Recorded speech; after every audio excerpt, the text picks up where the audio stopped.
In this class, we are going to study about the sexual reproduction in bacteria.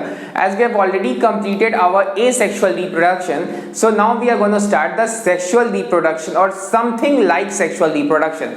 Because whatever the processes that are occurring here are not exactly sexual reproduction, but these are actually a type of gene recombination. So we might have studied, you must have studied in your younger classes that in sexual reproduction there are lots of variations, and those variations are mainly due to gene recombinations. So here the exact process that is occurring is the gene recombination, but that is some sort of a sexual reproduction, not exactly sexual reproduction. So we are including about 3 types of sexual reproduction, and the first type is the conjugation. So conjugation is of 2 types. One occurs through the fertile male method and the other occurs through the sterile male method. That is this one, the sterile male method, and the other is fertile male method. So we first have to understand who discovered conjugation. So the scientists who discovered the conjugation, they were Lederberg and Tatum, and they discovered this conjugation in a bacteria which is known as E. coli, that is Escherichia coli, and they discovered this phenomenon called conjugation back in 1946. So these two scientists were the discoverers of this conjugation phenomenon. So before learning about these 2 types of conjugation or methods of conjugation, first of all let's understand what literally means. That is, what is conjugation as its definition. So conjugation is the transfer of genetic material. So as you know that DNA contains the genetic material, or DNA itself is the genetic material. So here DNA transfer would occur. So in the case of bacteria, the genetic material is DNA, but in the case of some viruses, the RNA is the genetic material, and in most of the viruses DNA is also the genetic material. Now we are studying here, that is the case of bacteria. So in bacteria the genetic material is DNA, not RNA, but when we will study about viruses, we will see that viruses might also contain RNA as the genetic material. So transfer of genetic material, that is DNA, from one bacterium to another. So यहाँ पर एक bacteria से दूसरे bacteria में DNA का transfer होगा, और कैसे होगा? Through cell to cell contact, यानी कि बैक्टीरिया खुद ही ट्रांसफर करेगा दूसरे बैक्टीरिया को. There won't be any external medium to for this transfer to occur. So normally one bacteria will contact another bacteria and they will do conjugation. Likewise here also. So first of all we have to see that transfer of genetic material from one bacterium to another and through cell to cell contact, यानी कि यहाँ पर DNA का transfer होगा एक bacteria से दूसरे bacteria में, उसके बाद वहाँ पर सेल टू सेल कॉन्टैक्ट के लिए कुछ स्ट्रक्चर बनेंगे जिन्हें हम कहेंगे कॉन्जुगेशन ट्यूब. तो फर्स्ट ऑफ ऑल हमें जो पहले टाइप का कॉन्जुगेशन पढ़ना है, that is called as sterile male method, और हमारे सिलेबस में मेनली यही है. हमें फर्टाइल मेल मेथड के बारे में बहुत ज़्यादा डिटेल में नहीं जानना है. सो अगर हम स्टेराइल मेल मेथड की बात करें तो यहाँ पर इस मेथड को समझने से पहले हमें ये जानना होगा कि 2 तरह के बैक्टीरिया का स्ट्रेन्स होता है. फॉर एग्जाम्पल यहाँ पे 2 तरह के बैक्टीरिया पाए जाएंगे. एक को हम बोलेंगे F+ और दूसरे को बोलेंगे F-. F+ को हम बोलते हैं डोनर और F- को हम बोलते हैं रेसिपिएंट. तो यहाँ पे 2 स्ट्रेन्स यानी कि 2 वैरायटी या 2 टाइप के बैक्टीरिया पाए जाएंगे. उनमें से एक को हम कहेंगे डोनर, यानी कि ये डीएनए को देगा, it will donate the DNA, और जो दूसरा होगा वो होगा रेसिपिएंट. रेसिपिएंट मतलब ये डीएनए को लेगा. तो ये 2 टाइप के बैक्टीरिया इस फेनोमेनन में होंगे. सो फर्स्ट ऑफ ऑल हमें ये जानना है कि एक डोनर बैक्टीरिया होगा और दूसरा है रेसिपिएंट. तो डोनर बैक्टीरिया रेसिपिएंट को डीएनए देगा. This is what will occur in the case of conjugation. तो पहली चीज क्लियर. अब जो डोनर बैक्टीरिया होता है उसके पास एक स्ट्रक्चर होता है, that is called as plasmid. So before understanding it we must understand what is plasmid. तो सपोज करो कि ये कोई बैक्टीरिया है, तो हमें पता है कि बैक्टीरिया के पास न्यूक्लियस नहीं होता है, लेकिन बैक्टीरिया के पास क्या होता है? न्यूक्लियोइड. यहाँ पे न्यूक्लियोइड होगा, न्यूक्लियस नहीं. लेकिन इसके अलावा बैक्टीरिया में एक और जेनेटिक मटेरियल तो नहीं, लेकिन डीएनए होता है. उस पार्ट को हम कहते हैं प्लाज्मिड. यानी कि ये जो सर्कल है इसे हम कहते हैं प्लाज्मिड. तो बैक्टीरिया का ये जेनेटिक मटेरियल नहीं है, लेकिन इसके पास डीएनए होता है। अगर डीएनए है तो उसमें जीन्स भी होंगे, जीन्स हैं तो उनमें कुछ सर्टेन प्रॉपर्टीज भी होंगे। तो बेसिकली बैक्टीरिया में जो उसका जेनेटिक मटेरियल है वो तो उसका न्यूक्लियोइड है, लेकिन न्यूक्लियोइड के अलावा बैक्टीरिया में थोड़ा सा और डीएनए होता है और उसे हम क्या बोलते हैं, उसे हम कहते हैं प्लाज्मिड। तो प्लाज्मिड जो होता है उसी का रोल है यहां पर। सो बेसिकली इस कॉन्जुगेशन में हमें प्लाज्मिड के बारे में पढ़ना है, प्लाज्मिड का क्या रोल होता है। So donor has a plasmid having fertility factor. अब फर्टिलिटी फैक्टर को हम F से डिनोट करते हैं। यहाँ पर F का मतलब होता है फर्टिलिटी फैक्टर या फर्टिलिटी जीन। तो यहाँ पे फैक्टर का मतलब जीन होता है और आप लोग 12th क्लास में फैक्टर या जीन्स के बारे में पढ़ोगे।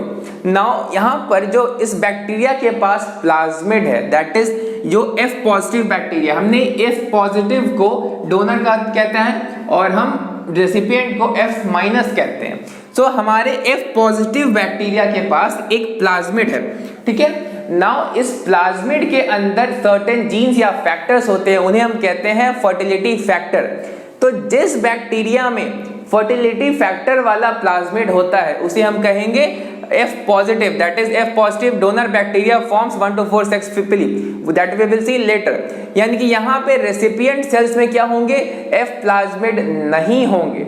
यानी कि ये वाला जो प्लाज्मिड है एज यू कैन सी यहाँ पर नहीं है, यानी कि रेसिपिएंट है। F माइनस को क्या बोलते हैं, रेसिपिएंट कहते हैं। तो F माइनस के अंदर ये प्लाज्मिड नहीं पाए जा रहे हैं, लेकिन F पॉजिटिव यानी कि डोनर के पास वो प्रेजेंट हैं।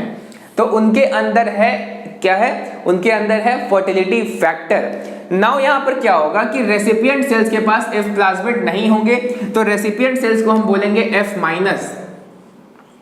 तो रेसिपिएंट हो गए F माइनस और डोनर हो गए F प्लस या F पॉजिटिव। सो ये दो टाइप के बैक्टीरिया हैं। अब हम आगे आते हैं कि F पॉजिटिव बैक्टीरिया आखिर करेंगे क्या, आखिर उन्हें हम क्यों बोल रहे हैं F positive.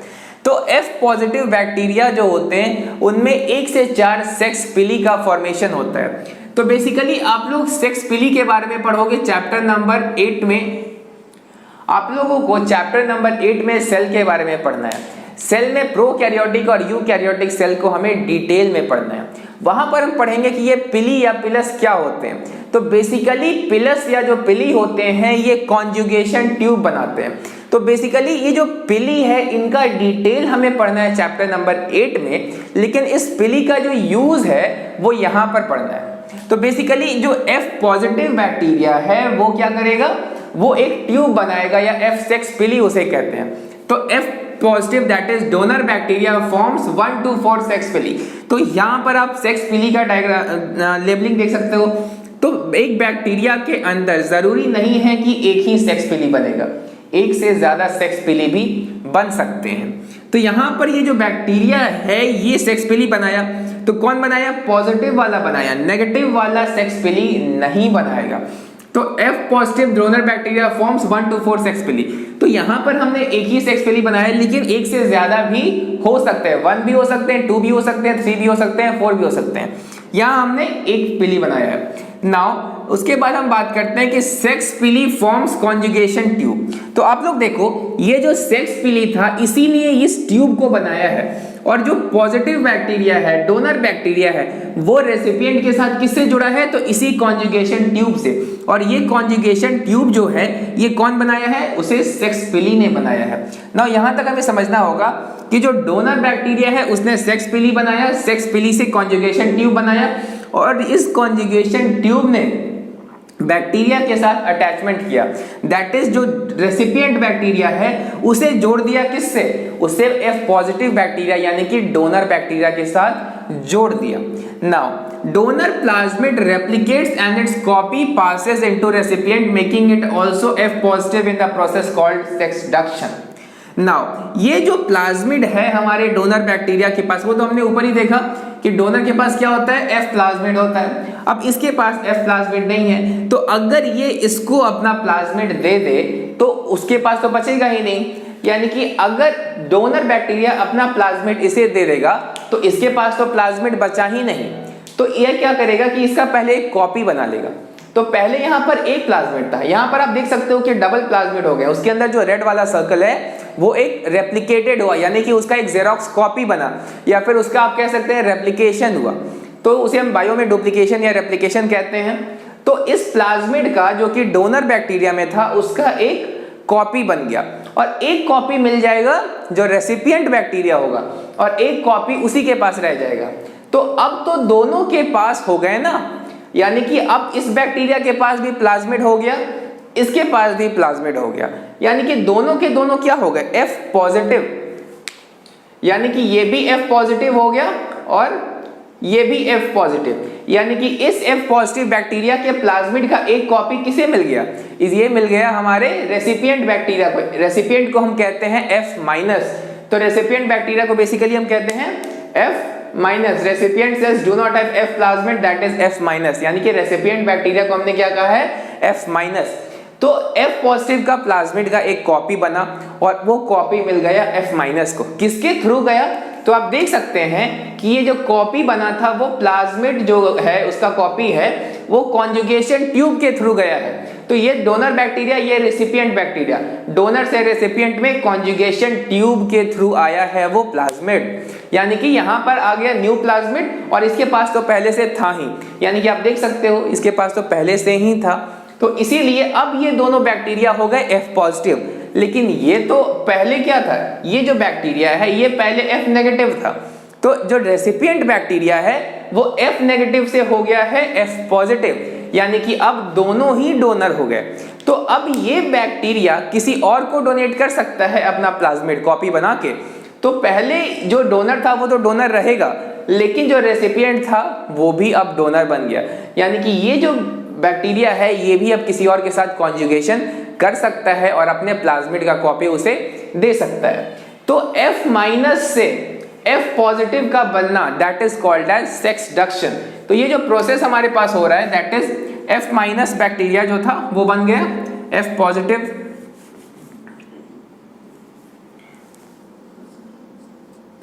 F minus bacteria बन गया है F positive. So this process is called as sexduction. So this is called as sex. तो सिंपल टर्म्स में अगर हम इसकी बात करें तो यहाँ पर जो हमारा F माइनस बैक्टीरिया है वो F प्लस बना, इसी को कहते हैं सेक्सडक्शन, और यही होता है कॉन्जुगेशन के प्रोसेस में। So this type of conjugation process और this method of conjugation process, this is called as sterile male method, and now we would study about fertile male method. तो फर्टाइल मेल मेथड इससे differ होता है। Now first let's have a quick recap of this, यानी कि यहाँ पर दो type के बैक्टीरिया हैं, F पॉजिटिव और F माइनस। पॉजिटिव के पास प्लाज्मिड है, इसके पास नहीं है। पॉजिटिव प्लाज्मिड का एक कॉपी बना और वो कॉपी कॉन्जुगेशन ट्यूब से रेसिपिएंट को मिल गया। अब रेसिपिएंट के पास भी न्यू प्लाज्मिड, उसके पास भी प्लाज्मिड, दोनों के दोनों F पॉजिटिव हो गए, जबकि एक पहले पॉजिटिव था और दूसरा नेगेटिव था। This whole process is called as conjugation, and इसका कौन सा टाइप हो गया, इसका हो गया sterile male type. Now we come to the fertile male method और फर्टाइल मेल टाइप। सो यहाँ पर F पॉजिटिव प्लाज्मिड है और यहाँ पर भी न्यूक्लियोइड है। तो न्यूक्लियोइड बैक्टीरिया का जेनेटिक मटेरियल होता है उसके अंदर, और जो प्लाज्मिड होता है वो एक्स्ट्रा डीएनए होता है। जैसे कि यहाँ पर न्यूक्लियोइड है और ये प्लाज्मिड है, तो ये न्यूक्लियोइड जेनेटिक मटेरियल है, but this plasmid has some extra genes और एक्स्ट्रा डीएनए। तो यहाँ पर एक अजीब सा फिनोमिनन हो रहा है। यहाँ पर हमने देखा था प्लाज्मिड का एक कॉपी आ गया था रेसिपिएंट सेल में, लेकिन यहाँ पे थोड़ा डिफरेंट है। यहाँ पर प्लाज्मिड और न्यूक्लियोइड आपस में फ्यूज कर जाएंगे, यानी कि प्लाज्मिड और जो न्यूक्लियोइड था जो कि अलग अलग था वो यहाँ पे फ्यूज हो गया है, और फ्यूज होने के बाद उन्होंने एक स्ट्रक्चर बनाया जिसे कहते हैं हम episome. So first of all F plasmid integrates with nucleoid to form episome. तो जो हमारा F प्लाज्मिड था वो क्या किया, न्यूक्लियोइड के साथ जुड़ गया और कौन सा स्ट्रक्चर बनाया, उसे कहते हैं हम एपिसोम। तो ये पहला प्रोसेस हमारा हो गया। तो अब बन गया एपिसोम। ये हमारा डोनर बैक्टीरिया है, ये हमारा रेसिपिएंट बैक्टीरिया है। तो इनमें जुड़ने के बाद बन गया एपिसोम। अब जब बैक्टीरिया में एपिसोम का फॉर्मेशन हो गया तो वैसे बैक्टीरिया को हम HFR कहते हैं। HFR का मतलब होता है high frequency of recombination. As you can see ये जो बैक्टीरियल सेल है इसे हम क्या बोल रहे हैं, HFR, that is high frequency of recombination. अब इस बैक्टीरियल सेल को हम मेटामेल या सुपरमेल कहते हैं।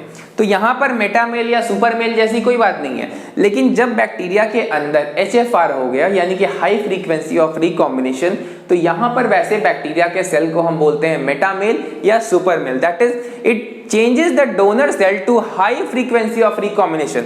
अब ये जो प्लाज्मिड न्यूक्लियोइड जुड़ गया तो ये क्या बन गया, HFR। तो ये डोनर सेल है, ऊपर वाला डोनर सेल है, हम जान रहे हैं। तो ये डोनर सेल बन गया HFR, that is it changes the donor cell to high frequency of recombination, that is the HFR donor cell. तो HFR उसका शॉर्ट फॉर्म है, HFR means high frequency of recombination. Now it's called metamale और supermale. अब ये HFR होने के बाद ये जो बैक्टीरिया है उसे हम क्या बोल रहे हैं, मेटामेल या सुपरमेल। अब इसके बाद एक थोड़ा सा अनयूजुअल सा फिनोमिनन होगा, the nucleoid breaks ahead from episome. अब इस न्यूक्लियोइड में दो पार्ट्स हैं, प्लाज्मिड और न्यूक्लियोइड, यानी कि इस एपिसोम में ये दोनों पार्ट्स इंटीग्रेटेड हैं एक दूसरे के साथ में, यानी कि न्यूक्लियोइड और जो दूसरा पार्ट है दैट इज प्लाज्मिड।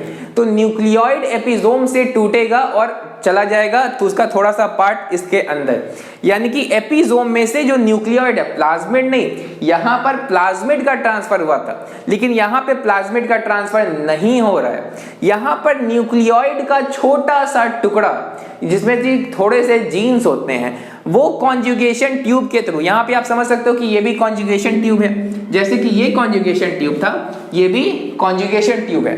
तो यहाँ पर एपिसोम में से जो न्यूक्लियोइड है उसका छोटा सा टुकड़ा चला जाएगा इस बैक्टीरिया में, यानी कि रेसिपिएंट बैक्टीरिया के अंदर।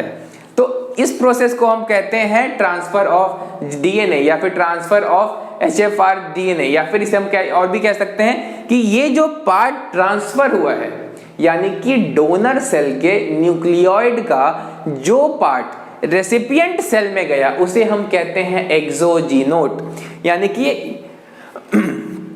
The nucleoid breaks ahead from episome. Nucleoid जो है वो एपिसोम से टूटा and passes into the recipient cell through conjugation tube. ये जो बीच में कॉन्जुगेशन ट्यूब बना है उसी के थ्रू हमारा कौन जा रहा है, न्यूक्लियोइड का एक छोटा सा टुकड़ा जा रहा है। नाउ यहाँ पर ऊपर वाला प्लाज्मिड वैसे का वैसे रह गया, यहाँ पे प्लाज्मिड का ट्रांसफर हुआ, लेकिन यहाँ प्लाज्मिड वैसे का वैसे है, लेकिन इसके अंदर क्या आ गया, इसके अंदर छोटा सा टुकड़ा आ गया बैक्टीरिया के डीएनए का, उस टुकड़े को हम बोलते हैं एक्सोजीनोट।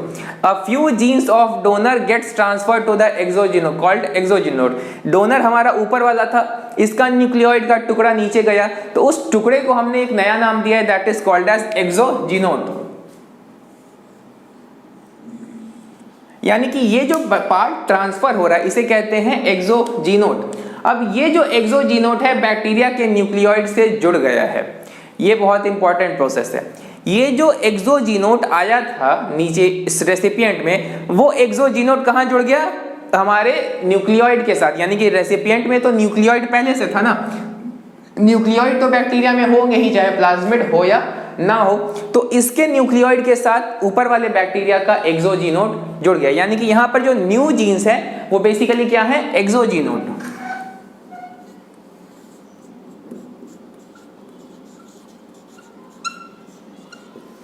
और यहां पर एक्सोजीनोट के कॉरेस्पॉन्डिंग जो डीएनए का पार्ट है दैट इज कॉल्ड एज एंडोजीनोट, इसे हम कहते हैं एंडोजीनोट।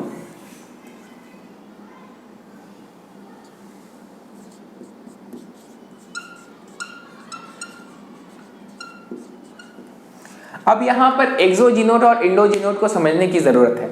ऊपर वाले डोनर बैक्टीरिया का डीएनए का जो टुकड़ा नीचे वाले बैक्टीरिया को मिल रहा है, यानी कि डोनर बैक्टीरिया का वो टुकड़ा जो हमारे रेसिपिएंट बैक्टीरिया को मिला है उसे बोलते हैं एक्सोजीनोट।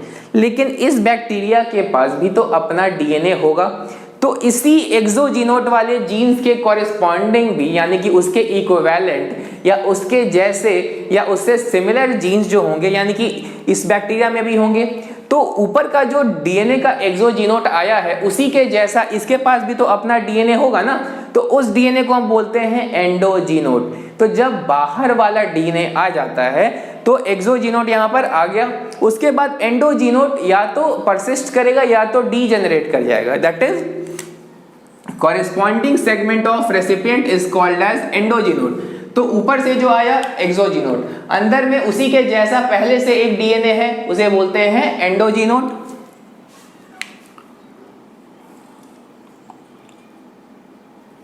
तो अब आ गया यहां पर एंडोजीनोट। एक्सोजीनोट और एंडोजीनोट में एक जैसे टुकड़े होते हैं या फिर एक जैसे जीन्स होते हैं। तो जब एक जैसा दूसरा जीन आ गया एक्सोजीनोट, तो ये जो एंडोजीनोट है ना, ये डीजेनरेट कर जाएगा। यानी कि हमारे पास ये जो एंडोजीनोट है ये डीजेनरेट कर जाएगा या फिर कभी कभी रह भी जाता है। सो द एक्सोजीनोट में रिप्लेस, यानी कि जो हमारा एंडोजीनोट था इसके अंदर उसे रिप्लेस कर देगा और may be integrated to it, यानी कि जो एक्सोजीनोट है वो बैक्टीरिया के न्यूक्लियोइड के साथ इंटीग्रेट हो जाएगा। यानी कि या तो दोनों रहेंगे, नहीं तो जो बैक्टीरिया के पास पहले से था एंडोजीनोट, वो क्या था, वो उसके न्यूक्लियोइड के अंदर था, वो टूट जाएगा। तो इसीलिए अब इस न्यू बैक्टीरिया के पास जो उसके न्यूक्लियोइड है उसमें क्या जुड़ गया है, वो डीएनए का टुकड़ा जो ऊपर से आया था यानी कि डोनर से आया था। तो बैक्टीरिया के न्यूक्लियोइड इसके साथ एक्सोजीनोट जुड़ गया है। अब एक्सोजीनोट के इक्विवेलेंट था एंडोजीनोट, तो एंडोजीनोट या तो रहेगा या डीजेनरेट कर जाएगा। तो इन दोनों में क्या डिफरेंस है बेसिकली, इसमें क्या हुआ, प्लाज्मिड का ट्रांसफर हुआ, उसमें क्या हुआ, न्यूक्लियोइड का एक फ्रैगमेंट का ट्रांसफर हुआ। उसमें प्लाज्मिड का ट्रांसफर नहीं हुआ क्योंकि यहाँ पर न्यूक्लियोइड आगे गया, प्लाज्मिड पीछे रह गया, तो प्लाज्मिड का ट्रांसफर होगा ही नहीं। तो वहां पे किस चीज का ट्रांसफर हुआ, वहां न्यूक्लियोइड का, जो कि डोनर सेल की न्यूक्लियोइड है, उसकी एक छोटी सी टुकड़ा जो है वो चला गया नीचे में, यानी कि जो हमारा रेसिपिएंट बैक्टीरिया है। तो this is what is the sterile, this is the sterile and this is the fertile male method. तो इन दोनों मेथड को हम साथ में कॉन्जुगेशन कहते हैं। तो ये भी कॉन्जुगेशन है, ये भी कॉन्जुगेशन है, क्योंकि यहां भी कॉन्जुगेशन ट्यूब बन रहा है, यहां भी कॉन्जुगेशन ट्यूब बन रहा है। अब जब बात करते हैं कि जेनेटिक रिकॉम्बिनेशन की, तो यहां पर जो प्लाज्मिड में कुछ जीन्स हैं, डीएनए है, तो वो इसके अंदर आया, तो इस बैक्टीरिया में भी तो न्यू जीन्स आए। और यहाँ पर जो हमारा पुराना बैक्टीरिया यानी कि डोनर बैक्टीरिया है, उस बैक्टीरिया का जीन्स रेसिपिएंट में आया, तो रेसिपिएंट में भी तो न्यू जीन्स आए ना, तो यहाँ पे भी जेनेटिक रिकॉम्बिनेशन हुआ। तो बेसिकली कॉन्जुगेशन में इन दोनों मेथड्स में जेनेटिक रिकॉम्बिनेशन हो रहा है। यहाँ पर प्लाज्मिड जा रहा है, वहां पर न्यूक्लियोइड का एक टुकड़ा जा रहा है जिसे कहा जाता है एक्सोजीनोट। So this is the difference between this sterile and the fertile male method. So now we have completed our conjugation. Now we have to study about two other methods of sexual reproduction in bacteria, and those are also very simple. Those are not as complex as these two. So these two are a bit complex and you have to understand it, and according to our syllabus we mainly have to study about this method. That method is not very much into our syllabus, so focus on this method. Try to understand this sterile male method, and it is more important, and that is not that much important. So now we have completed our conjugation, and now we'll study about the other type of sexual reproduction in bacteria.